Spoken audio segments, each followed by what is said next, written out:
I did. I jumped 14,000 feet out of a plane, my life in the hands of some guy I didn't know. And the interesting thing is that that wasn't what left the big impact on me in my life that day.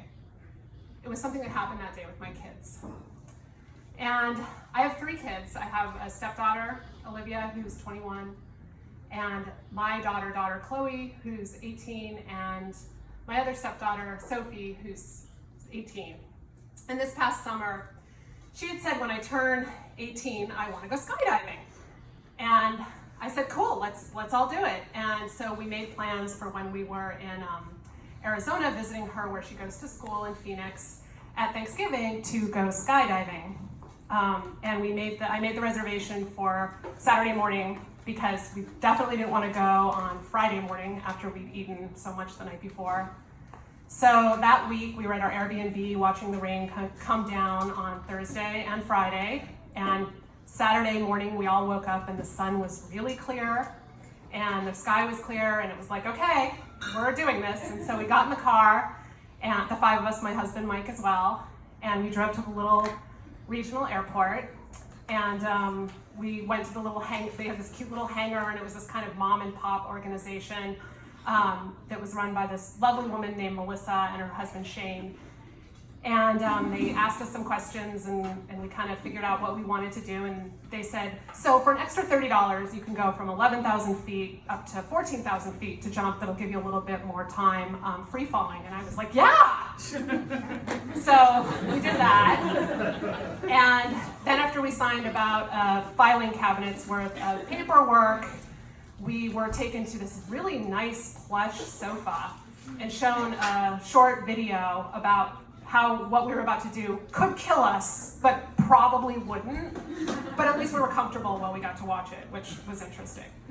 So after that, the mainly cute guys who were the instructors called us over and got us all harnessed up. And as I looked at them harnessing everyone, I tried to make sure to look in each face and make sure they weren't hungover from the holiday weekend or drunk then, just to kind of get eye contact with each one. And then after a little bit longer, Melissa said, okay, girls, come on. And I said, wait, the girls are coming? And I didn't realize the girls had said that they wanted to go first. The 3 of them were going to go up because the plane could only take 3 people.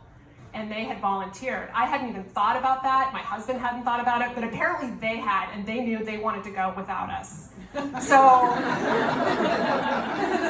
So there we are, and I'm like, okay, and we get up, and my husband and I accompany the girls to the gate in front of the tarmac, to the sign that says restricted with huge red no signs.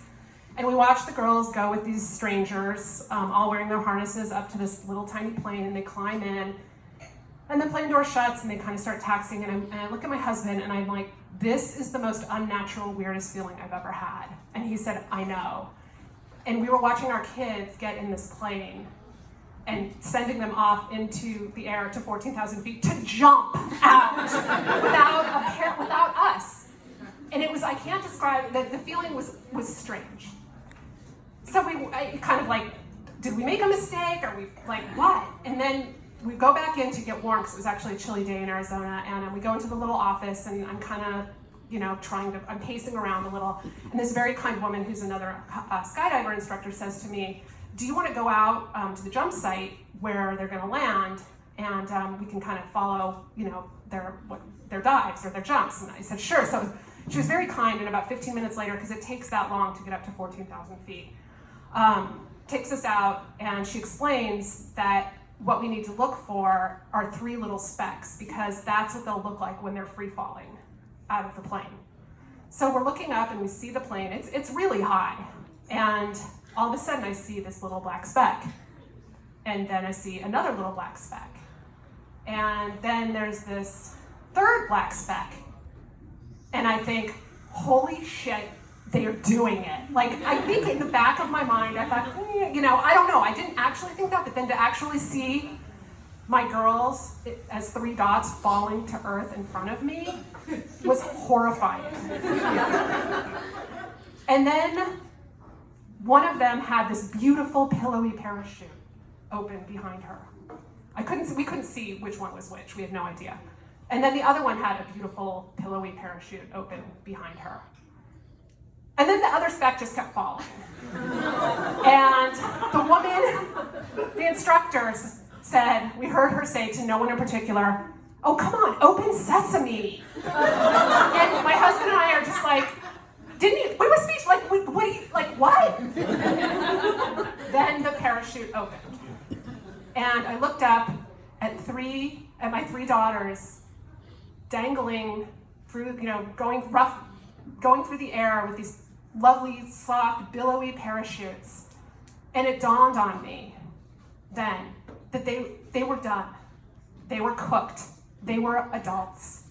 Because they had done the scariest thing of their lives without us, and they had wanted to. They had gotten on that plane terrified and didn't want us with them. They had made that choice. And I thought back to all the times through the years, there's so many times when it was, "Oh, come on, just give it a try. Oh, okay, I'll hold you. Okay, give me your hand. Just fucking do it." All those times through the years. And this time, they didn't need that. They didn't want that.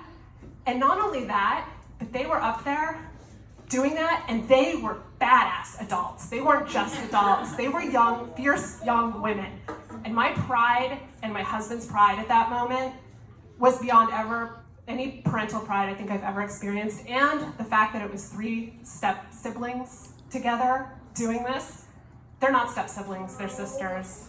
And before we knew it, they were on the ground and their faces were flushed and their eyes were excited, and they were, talking over each other. "Oh, it was so amazing, I want to do it again, I don't know, And then it was our turn, and my husband and I, as we were walking out to the plane, I felt the day, it had already happened. The big event had already happened.